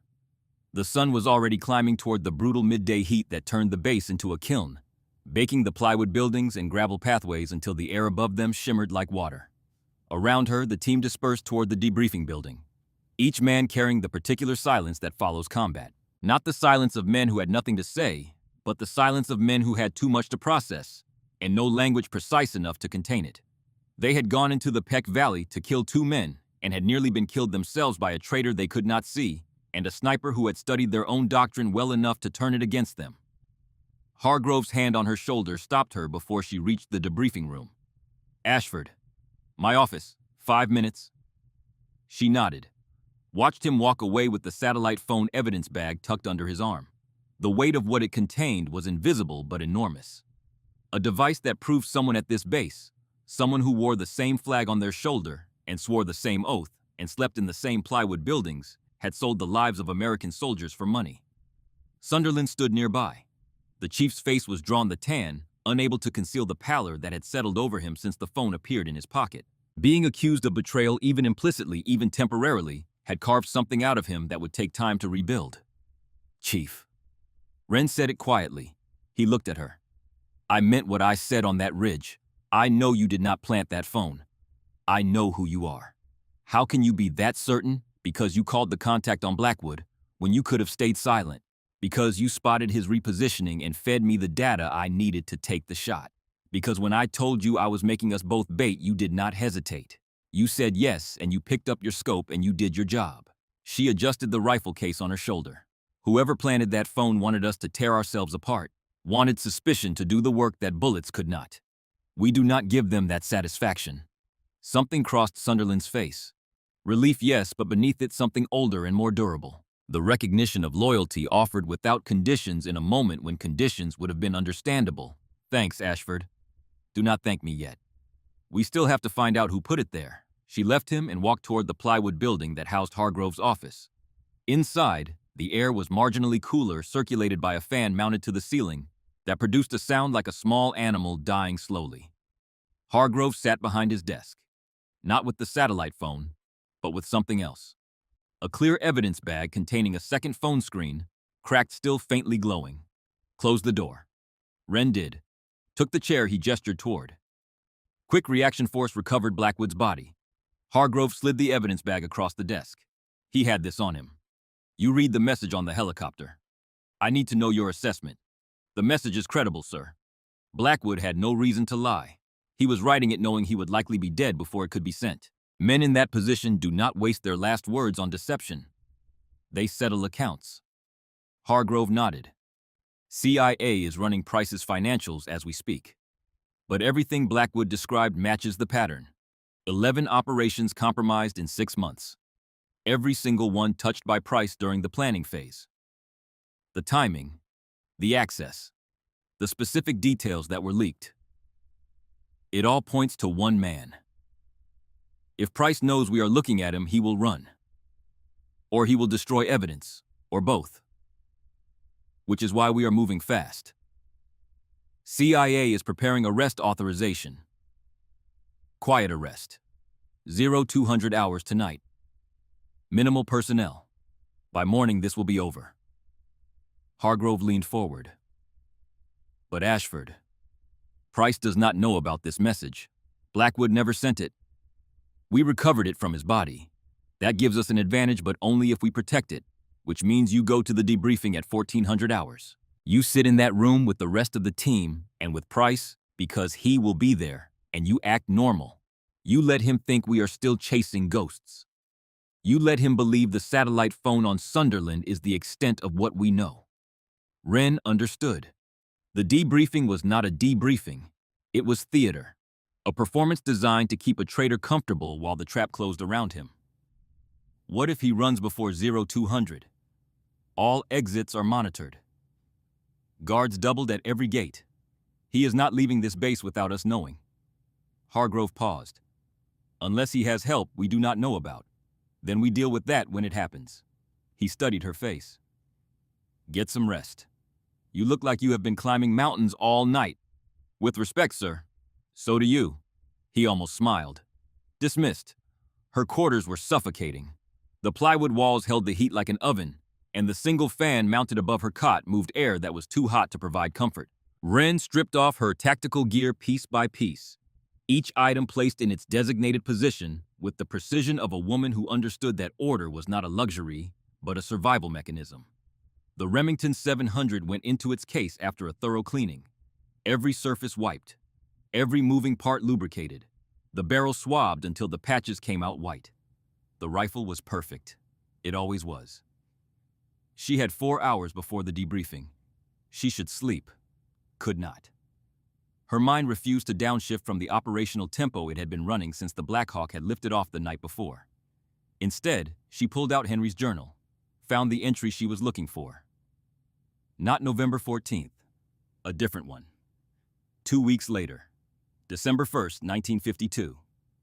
They found the spotter I let go, dead. Executed by his own officers for desertion. He had been 19 years old, had a wife and infant son back in Pyongyang according to the intelligence boys who debriefed me after the court-martial. I told myself mercy was worth the cost. Maybe it was. Maybe it was not. But I will never know if sparing him saved lives or just prolonged his suffering. All I know is I made a choice. And a 19-year-old kid died anyway. Just slower. And more painfully than if I had pulled the trigger. War does not have clean answers, just choices and consequences. Wren closed the journal, held it against her chest and stared at the ceiling where the fan turned in slow circles that cast moving shadows across the plywood. Blackwood's message had connected the dots across 60 years. The spotter Henry spared had a son. That son became a military instructor. That instructor trained foreign advisors during joint exercises in the 1990s. One of those advisors was a young American Special Operations soldier named Elias Blackwood. Henry's mercy had created a lineage, a chain of transmission that carried knowledge and skill across borders and decades and ideologies. And at the end of that chain, corrupted by ambition and greed, stood a man who used what he had learned to kill 15 Americans. The circle had taken 60 years to complete, and it was Wren, Henry's granddaughter, carrying Henry's rifle, guided by Henry's teaching, who had closed it. She set the journal aside, closed her eyes. Sleep came in fragments broken by images that played behind her eyelids, with the vivid clarity of footage shot in high resolution. Blackwood's rifle disintegrating under the Barrett's impact. Nazari crumpling on the balcony, the valley falling away through the Black Hawk's open door. And deeper, older images. Her grandfather's hands adjusting her stance on a Montana morning, the smell of gun oil and coffee and dry grass, the sound of his voice patient and precise, teaching her the language of trajectories and wind. At 13:45, she gave up on sleep. Splashed water on her face from the basin in the corner. Changed into a clean uniform. Walked to the briefing room. The team was already assembled. Hargrove stood at the front, his face arranged into the expression of a commander delivering a standard post-operation briefing. Nothing unusual. Nothing that would suggest the ground beneath their feet was about to shift. Sunderland sat in the front row, cleared of suspicion in Wren's mind and in Hargrove's, but still carrying the residual weight of accusation in the way his shoulders sat and the way his eyes moved to the door every time it opened. The other operators were scattered through the room. Hartley. Stevens with his arm bandaged. Kowalski. The particular camaraderie that normally filled spaces like this was absent, replaced by a tension that had no single source but permeated everything like humidity before a storm. And standing against the back wall in crisp combat utilities that somehow remained pressed and creased despite the heat, Colonel Raymond Price. Wren studied him as she entered, 61 years old. Silver hair cut to regulation length. Ramrod posture that spoke of 4 decades in uniform. His chest carried rows of ribbons that told a story of service stretching from the First Gulf War through Iraq and Afghanistan. Bronze stars, Purple Hearts, campaign medals from operations that spanned the entire arc of American military engagement since 1983. 4 decades of sacrifice, of leadership, of building a reputation that no one would think to question, or 4 decades of building the perfect cover. His eyes found hers as she took her seat, measured her. She returned the look with the blank neutrality of a woman who had spent 3 years in rooms full of men who were evaluating her and had learned to give them nothing to work with. Gentlemen, Petty Officer Ashford. Hargrove's voice cut through the low murmur of conversation. Operation Phantom Thunder is officially closed. Primary target Fareed Nazari is killed in action. Confirmed by drone surveillance and ground recovery team. Secondary target Elias Blackwood is also killed in action. Confirmed. He paused. Kill confirmed at a range of 3,247 meters. The room went absolutely silent. The kind of silence that follows a statement so far outside the boundaries of expected reality that the human brain requires a moment to process it. Then the eruption. 3,200. That is over 2 miles. How is that even physically possible? Hargrove raised a hand. Silence crashed down like a gate. Petty Officer Ashford made the shot with the Barrett M82A1. Accounting for extreme wind conditions, heat mirage altitude effects, and the fact that the target was actively maneuvering in a combat environment. The kill is confirmed, verified by the recovery team, and will be submitted for official record certification. He looked directly at Wren. Longest confirmed combat kill in United States military history. Previous record was 3,089 meters held by Colonel Elias Blackwood. Ashford exceeded it by 158 meters. Every eye in the room turned to her. She kept her face neutral. What she felt was not pride, not satisfaction. Something quieter and more complex. The knowledge that mathematics and training and 19 years of her grandfather's patient instruction had converged in a single moment where the trigger pull mattered more than anything else in the world. And she had not flinched. Now, Hargrove continued shifting the room's attention with the practiced authority of a man who understood that dwelling on extraordinary achievements was a luxury combat units could not afford. Regarding the compromised operation, he pulled up the image of the satellite phone recovered from Sunderland's cargo pocket. This device was used to transmit our insertion coordinates to enemy forces prior to infiltration. It was planted on a member of this team. Someone betrayed this operation. Someone with access to classified mission planning gave the enemy everything they needed to prepare an ambush that could have killed every one of us. C.I. A counterintelligence is investigating, and every person associated with this mission is under scrutiny until we have answers. Price stepped forward from the back wall. His movement was measured, controlled. The movement of a man who had spent 40 years in rooms like this and understood exactly how to occupy space within them. Commander Hargrove, if I may. Hargrove gestured. Go ahead, Colonel. This is a serious breach of operational security. Extremely serious. But we must handle it carefully, methodically. Whoever did this is watching us right now, gauging our response, looking for signs that we are closing in. We cannot afford to rush to judgment. Patience and thoroughness will serve us far better than urgency. The words were reasonable. The tone was measured. The advice was sound. And every syllable of it was designed to slow down the investigation that was already unknown to Price hours from ending his freedom. With respect, Colonel. Wren's voice cut across the room. Not loud, not aggressive, carrying the same steady calm that had characterized every word she had spoken since Hargrove first heard her on that ridge at dawn. Everyone turned. Being patient is how we lost 15 Americans to white death over 18 months. Being methodical is how the mole operated for 6 months without detection. Perhaps what this situation requires is not more patience. Perhaps it requires decisive action. Price's eyes found hers. Settled. Evaluated. In the space between his expression and his intent, Wren read the calculation of a man determining whether the person in front of him was a threat or an inconvenience. Petty Officer Ashford. The sniper. Price's voice carried warmth that did not reach his eyes. That was extraordinary work today. Truly extraordinary. 3,247 meters. That is not just exceptional. That is historic. Just doing my job, sir. The job you did exceptionally well. Price clasped his hands behind his back. Tell me, how did you calculate for the extreme range? The Barrett is a capable platform, but at that distance most snipers would consider the variables unmanageable. The question seemed innocent. Professional curiosity from a senior officer with decades of special operations experience. But Wren felt the probe in it. The way he was testing her. Evaluating not her skill, but her knowledge. Determining how much she understood about what had really happened in the Peck Valley and why. The 50 BMG round maintained sufficient energy at that range for terminal effect. I calculated for bullet drop at 56.8 minutes of angle. Wind drift at 14.2 MOA. Coriolis effect. Spin drift. And the fact that the round would be subsonic at impact, which affects terminal ballistics and trajectory in the final phase of flight. The math was complex, but achievable. And you had time to make all those calculations while Blackwood was actively maneuvering, while he was setting up to return fire on your position. I had approximately 10 seconds, sir, which was sufficient. Price nodded slowly, the nod of a man filing information rather than acknowledging it. Your grandfather would be proud. Henry Ashford was a legend. Korea, 1952. His methods are still studied today, still taught as foundational doctrine. He paused, and the pause had weight.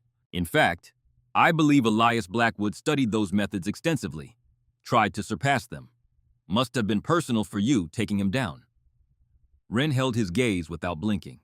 It was not personal, sir. It was operational. Blackwood was a threat to American forces. I neutralized that threat. The fact that he studied my grandfather's work is irrelevant to the mission requirements. Of course. Of course it is. Price turned back to Hargrove. Commander, continue your investigation. You have my full support and complete cooperation. I will make myself available to counterintelligence whenever they require. He moved toward the door. Paused. Turned back with the practiced timing of a man who understood that exit lines mattered. And Commander, be very careful who you trust. Betrayal often comes from directions no one anticipates. The door closed behind him. The tension in the room did not diminish. It changed shape, becoming something denser, more specific. Hargrove continued the debriefing, walking through the operational timeline, asking each team member to account for their movements during pre-mission preparation, documenting the chain of custody for every piece of equipment, building the paper trail that would support the action that was coming in less than 12 hours. Wren listened, but her attention was divided. Part of her was in the room following the debriefing, answering questions about her engagement sequence. The other part was replaying the conversation with Price. He had been probing, testing, the questions about her calculations about the personal nature of the shot about her grandfather, each one designed to extract information without appearing to seek it. He wanted to know what she knew.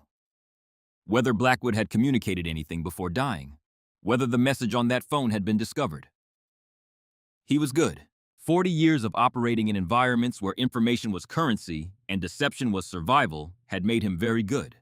But Wren had spent her entire life reading wind, reading the invisible forces that pushed and pulled at things in motion. And Raymond Price, for all his skill, was a man in motion, moving toward an exit that he believed was still open.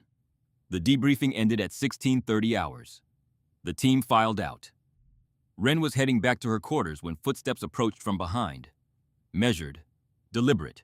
Petty Officer Ashford. She turned. Major Tessa Langford, intelligence officer. Thin, angular, with the kind of face that processed information before expressing anything about it. Eyes that cataloged details the way surveillance cameras recorded footage, missing nothing, revealing less. Walk with me.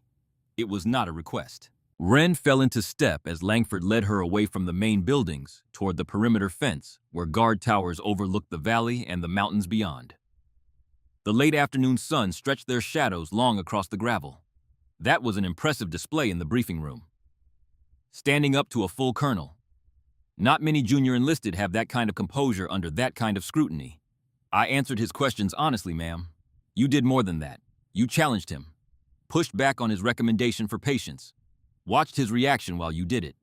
Langford stopped at the fence looking out over the mountains that had tried to kill them all 12 hours ago. Tell me something. What did you think when Price was asking about your grandfather? Wren considered her answer with the same care she applied to wind calculations. I thought he knew more than he should about the connection between my grandfather and Blackwood.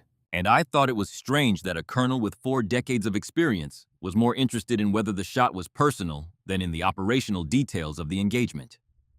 Langford turned to face her.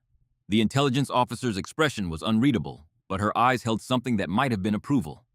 Here is what I am going to tell you. And this conversation did not happen. Are we clear? Yes, ma'am. Augustus Raymond Price arrived at FOB Wolverine 6 months ago. In that time, 11 operations have been compromised. Targets that vanished hours before strike teams arrived. Ambushes that were positioned with a precision that required advanced knowledge of our approach routes. 15 American casualties that analysis suggests were preventable if operational security had not been breached. Her voice was clinical. Flat, The voice of a person stating facts that had been verified and re-verified until they were as solid as the mountains around them. Every single compromised operation had one thing in common. Price had access to the planning. You believe he is the mole. I know he is the mole. What I lack is proof that will hold up in a court-martial. CIA is working the financial angle, tracing accounts, following money through shell corporations and offshore banks. But that takes time.